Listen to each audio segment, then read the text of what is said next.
Welcome to the Author to Authority podcast. And today I am so pleased to have on the show Marlene Marco. And she is a connector of people and a creator of opportunities. She's known as Durham, Ontario, Canada's Queen of Networking.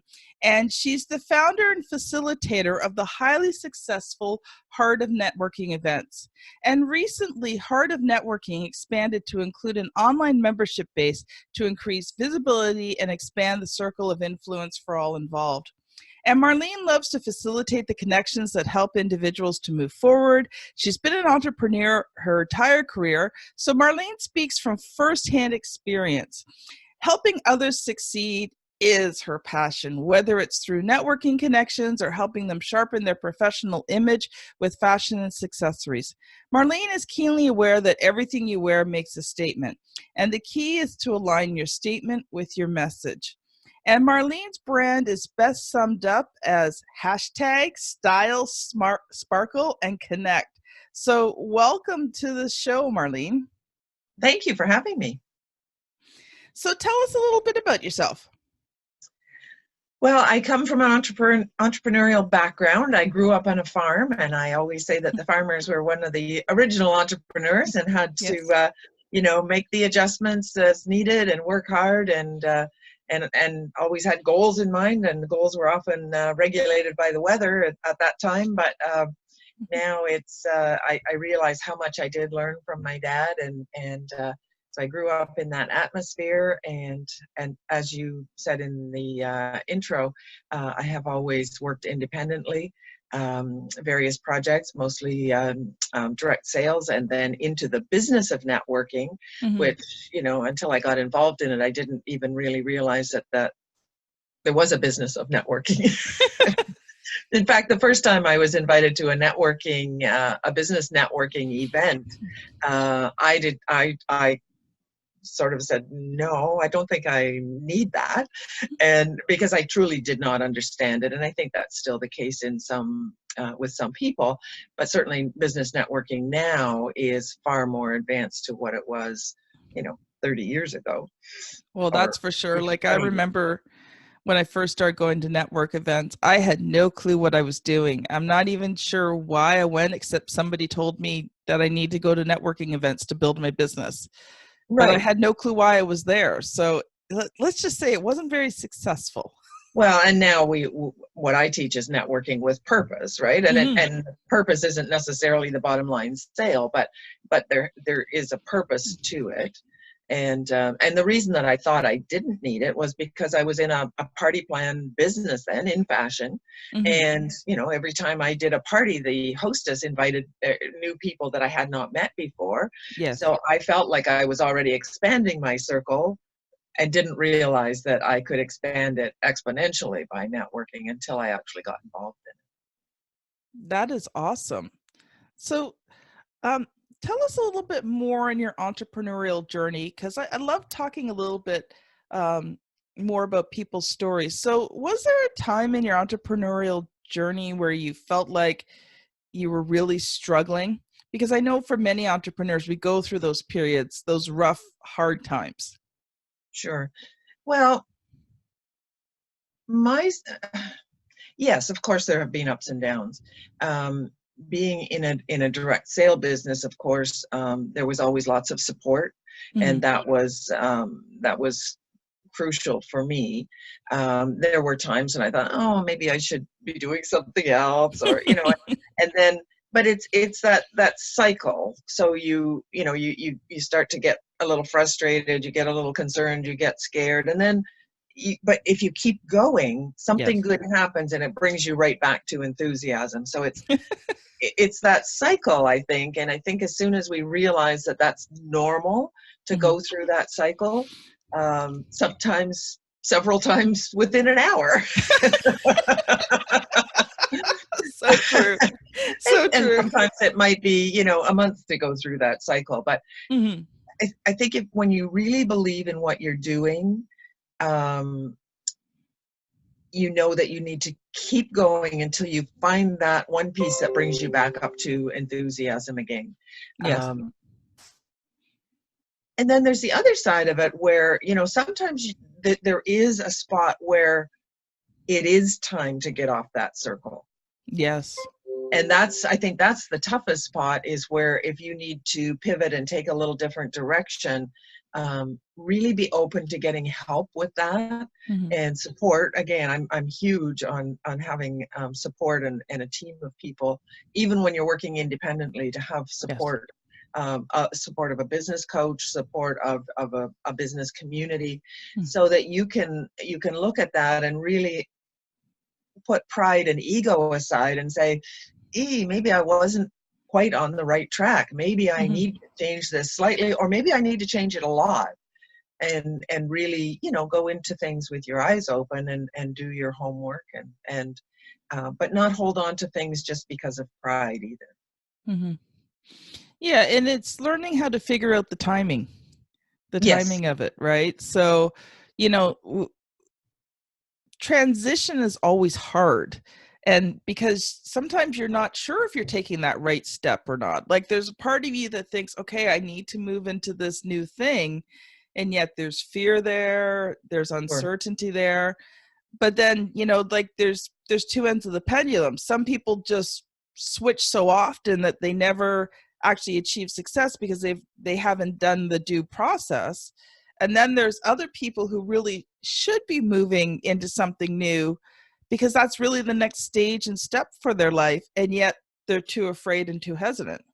Yeah, and that's the $1 million question, right? To decide which space you're in at that very moment. But I do believe that, you know, I'm a big fan of going with your gut and really paying attention. If you're seeing some red flags, or you're seeing, you know, something that's more of a struggle than it needs to be, then that's the time to, you know, start talking to other people, ask for help. And really, you know, make some decisions before you go too far down a road that isn't leading you to the success that you want. And that's the whole question, right? Is this leading me to the end result that I want? Which then goes back to knowing what your end result is, right? Knowing what your goals are, and knowing why those goals are important to you. And then, you know, that question is this leading me towards those goals, or is it really kind of taking me in a direction that's going to be a long way around to get to those goals, and then making those hard decisions. And they are hard decisions. Yes. Yeah. I've done a few big transitions in my life. You know, always entrepreneurial, but I've switched from completely different fields. You know, I was in direct sales network marketing for a long time. For a short period of time, I got into tag and label manufacturing. And then in 2015, the transition to becoming a publisher. And, you know, with each one of those, you know, like you said, it's like sometimes you question, but sometimes you just know that it's time to move forward and it's time to switch. And you know, the amazing thing I found is that the lessons that I had learned in the other businesses all came together to bring me a greater level of success, you know, in the publishing business, especially after being in the entrepreneurial type thing for over 20 years. It was like it's all culminated now in being in this publishing company. Yes. Yeah. And even though it isn't apparent at the time, everything we do does lead us to where we are now. And if we're open to learning those lessons, and I think that's a big key too, to be open to learning those lessons. I mean, my path has been more of an evolution as opposed to major shifts. It's been little shifts, and the one fashion company that I was with for 23 years suddenly closed their doors. So that was, you know, I had to really go, yikes, what's next? And I didn't really get a chance to plan that forward. And I did spin my wheels for a couple of years there, where I, you know, wasn't really sure where I wanted to go, but I kept going, and I kept trying different things until I It was just fortunate that I had the opportunity to go back in the fashion business, and that was, to me, that was like going home, in tandem with my networking business, of course, which, you know, it's the same market. They're all entrepreneurial women who really want to build their own business, and if I can help them to do that, then that's my mission. Well, that actually really transitions well into our next section, because I know that you've come prepared with some really awesome practical hints, tips, and things for the audience on networking and connecting. One of the things that I do is a workshop called Next Level Networking, and I run that as a live workshop every 2 months. And it's interesting because I have a partner, actually my business coach, often partners with me on that workshop. And so we're there to answer questions of what people find the most challenging in networking, how to sort of navigate an event and that kind of thing.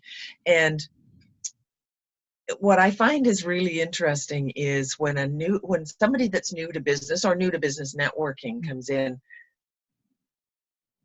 they have no expectations. So they're open, they're like a sponge. And I think that's a really key thing that none of us should ever lose. Mm-hmm. We get, you know, as we've been in business for a while, we get, you know, maybe a little jaded, or maybe, you know, a little, you know, we think maybe we're farther ahead than we are, or, you know, whatever. To be there, done that. Yeah. So I think that the best thing that I can advise people is to stay curious. Mm-hmm. Because when you're curious and you develop that, when you're having a conversation with someone, you develop that rapport by asking questions.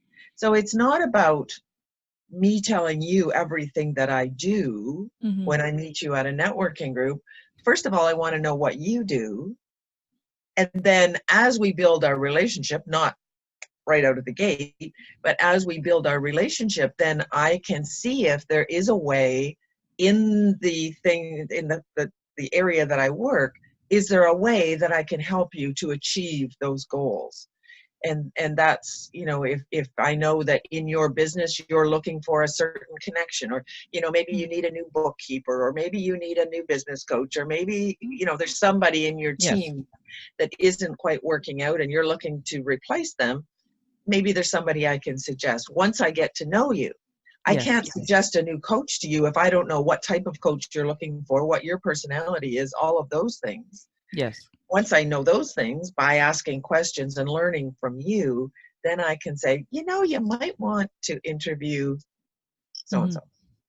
So I think that's number one to me is to stay curious. That's really good. And I want to go back to something you just said there.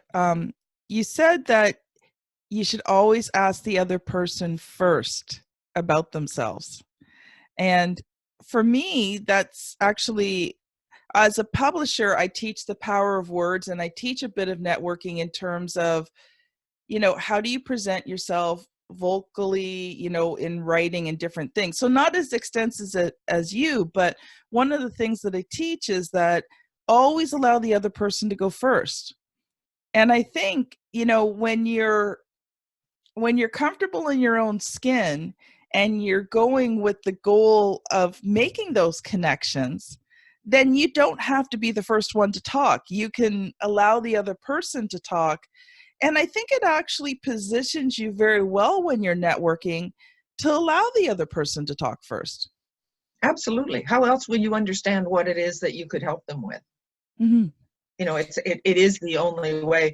And one of the things that I teach in the workshop is, if you come into a networking event and you see somebody sitting off to the side and they may look very busy on their phone, chances are they're not really busy on their phone. Chances are they're trying to look busy.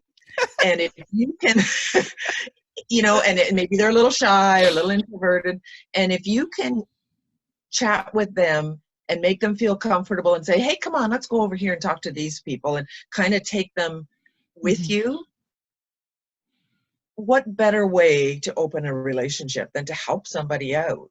Because you've kind of saved them. Yes. You know, I mean, there's so many people, and I hear it all the time. I was so terrified the first time I came to Heart of Networking, or, you know, I didn't know what to expect. I didn't think I'd know anybody there.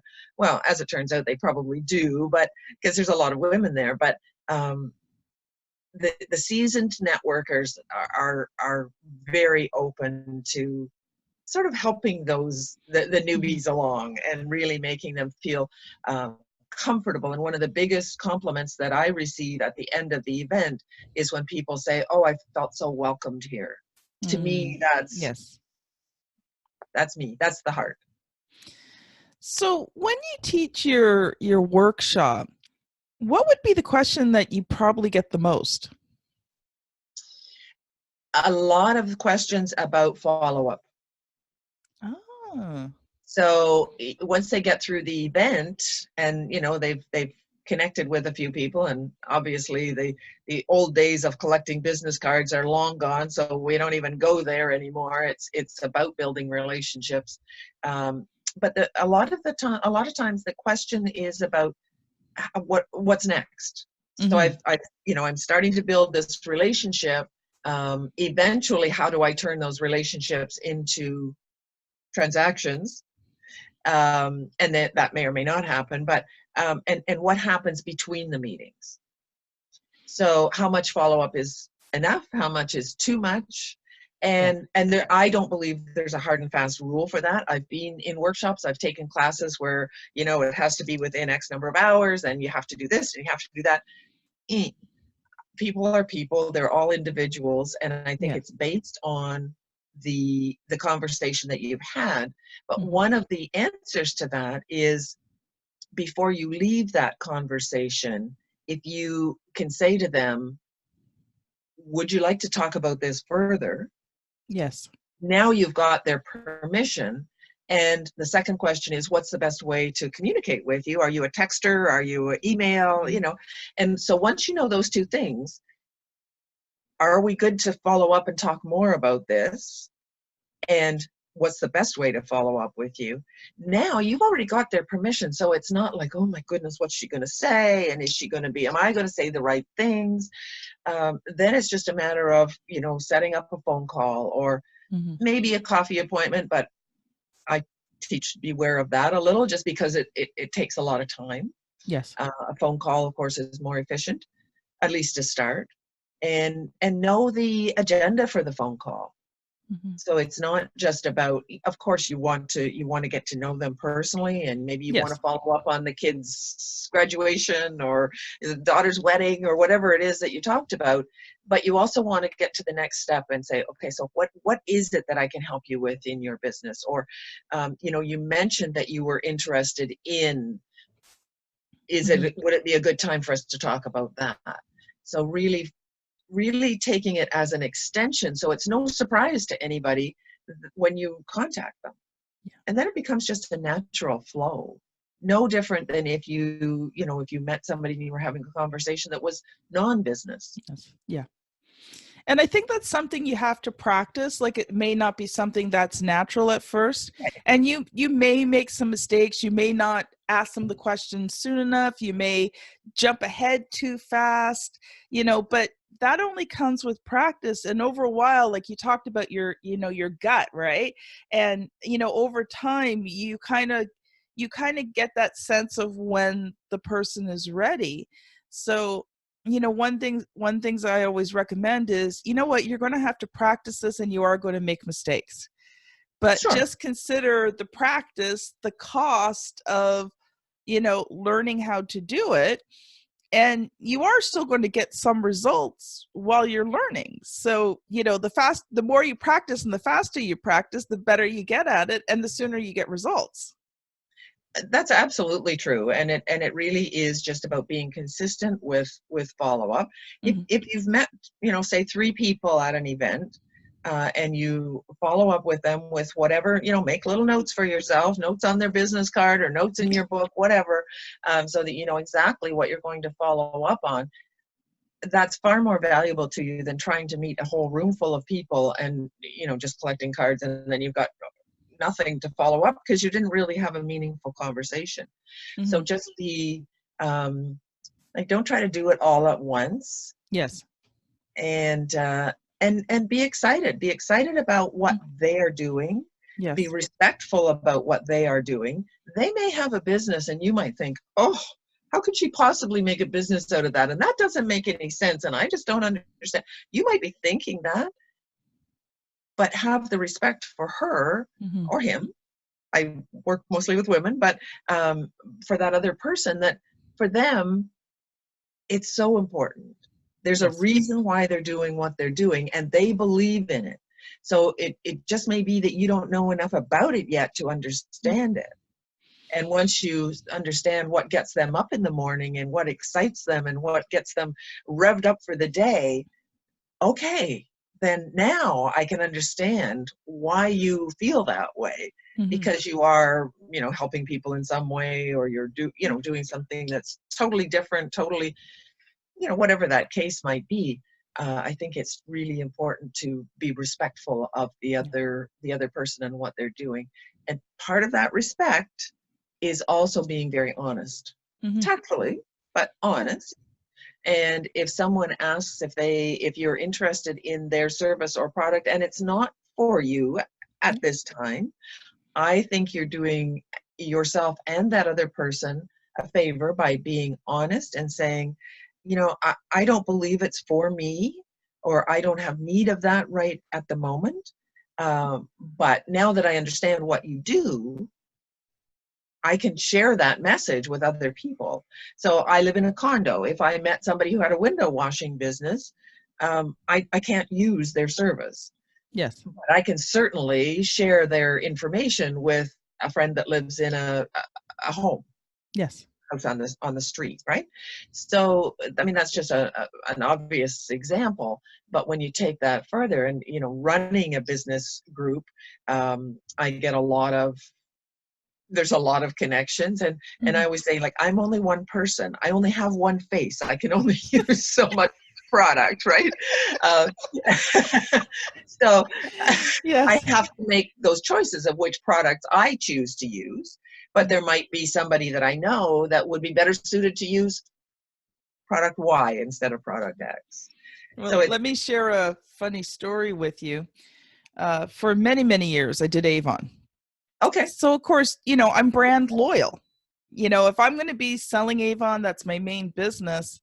I'm not going to be wearing a lot of other stuff, especially makeup, because if someone really likes the color and I say, oh, well, it's not from Avon, and they know I'm the Avon lady. Well, but I remember one time I was at a networking vendor conference, and I was taking a break from my booth, and I was just walking around, just, because sometimes when you're doing vendoring, you just need to take that break and stretch your legs.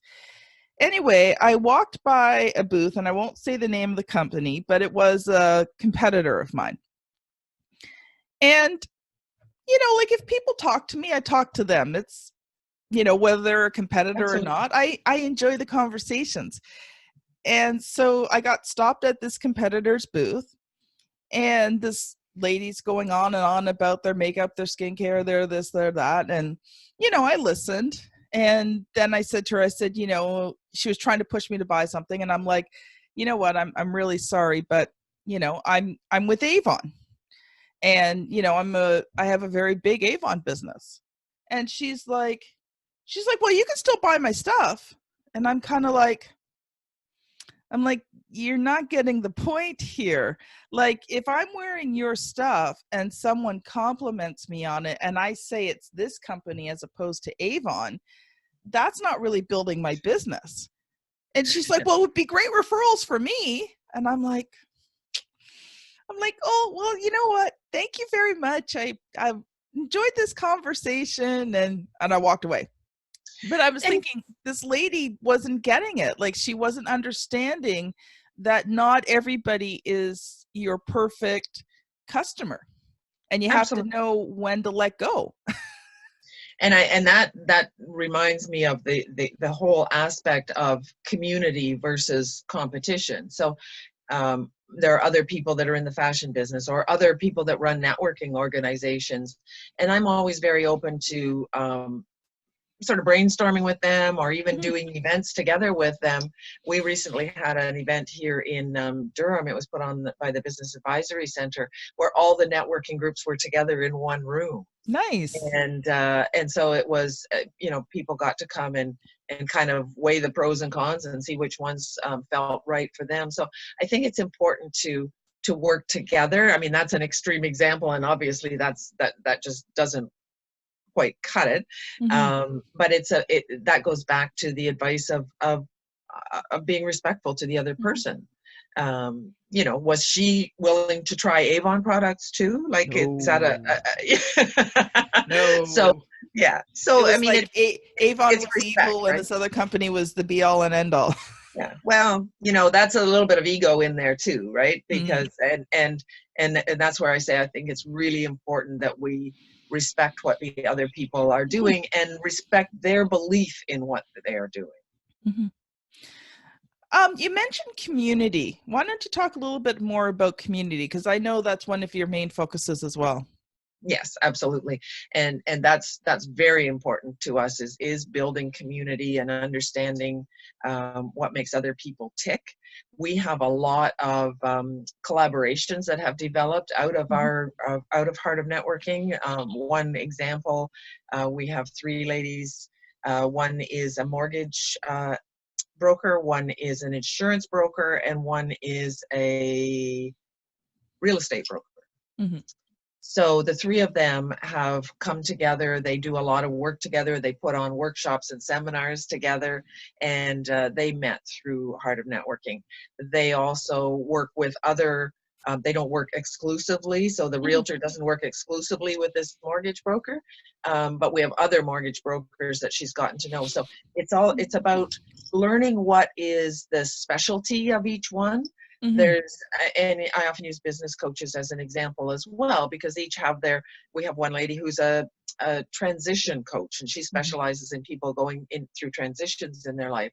Another one who's a financial coach, another one who is a business and lifestyle coach, an empowerment coach, and they all have their specific areas of expertise. So, no woman is an island kind of thing. It's about understanding what everybody does and how it fits together. When I was doing my end of year sort of evaluations and things, I started to think about the team that I've built around me and who I use as a team, and how that does change from time to time. So I have a social media manager. I have my bookkeeping and accounting. I have my coach. All those people who I rely on to build the business. And that to me is building community, and being able to work together with people, not competing with other people the same way. We all have our own flavor. So even with networking groups or with fashion businesses or with jewelry business, whatever it is, everybody has their own strengths, their own niche, and that's where we build. Trying to convert people from other companies, I don't go with that. If they're happy with what they're using, or product, service, whatever it is, if you're happy there, by all means. We all need to have customers. If you're unhappy for some reason, let's find out what causes that unhappiness, and then see if we can solve that by putting you somewhere else. And so our community is strong and very supportive. Our tagline is connection, education, and opportunity, and that's what we build into every meeting. And then a little over a year ago, we had a website built to expand that community. So we're kind of at capacity for our live meetings. The numbers are good. The meetings flow well. We have up to 100 people at each meeting. The conference and Women's Day event and that kind of thing are more about the regular meetings. And so we built a website with online membership, so that people can then, and it doesn't, geography then doesn't matter. depending on the business. So we could have members anywhere. And people that do online business like yourself, Yes. You could be an online member and never come to our live events if that isn't suitable for you geographically. So we keep the packages really low priced, and we're building up the benefits for those online members now as well. And then they can use the calendar of events. They can, obviously they're in the directory. They have a full web page. So that was our way of expanding our community beyond the sort of the geographical borders. Nice. Yeah, and I like how you talk about it's not competition. I've actually had several different publishers on this podcast. Sure. And I've made some really great connections, and we each have our own specialty. I tend to work with entrepreneurs, professionals, coaches, who are looking to have that signature nonfiction book written that they use as a foundational marketing tool to build their business. But I know other publishers who focus in on people writing books about their story and that impact. And I have publishers who do fiction and children and all these different areas. And there's a lot of commonality in what we do in terms of publishing, but we each have our own unique area that we excel in. And there is no competition. And I even have really good relationships with other publishers who do similar types of books to what I do. And you know what? There's times that I can't work on a specific project, but I can refer them to somebody else. And it's the same thing. I've had business referred to me because they know what I specialize in. And it's not about competition. And if somebody's looking between me and other publishers that do the same thing, I've learned ultimately that sometimes you think, oh, you've got to get that customer. Well, sometimes that person isn't the right person for you, and if you really push it and you get it, you regret it. Whereas if that person makes the choice that's right for them, then everybody benefits, because absolutely. And you can all learn from each other as well. Maybe somebody has come across something that maybe you come up with something you're not quite sure how to handle, or it's a bit of a struggle or something. You can go to one of those people and say, have you ever come across this before, and how did you handle it? There's always, that's been my philosophy since the day I started Heart of Networking, is we're all in this together. Yes. Let's help each other out. Yes. Wow, this has been a great interview. I've so enjoyed it. Marlene, how can people connect with you and learn more about you and what you do? Well, of course, you can find me on LinkedIn, as you did, either Marlene Marco or through Heart of Networking Events. Our website is heartofnetworkingevents.com.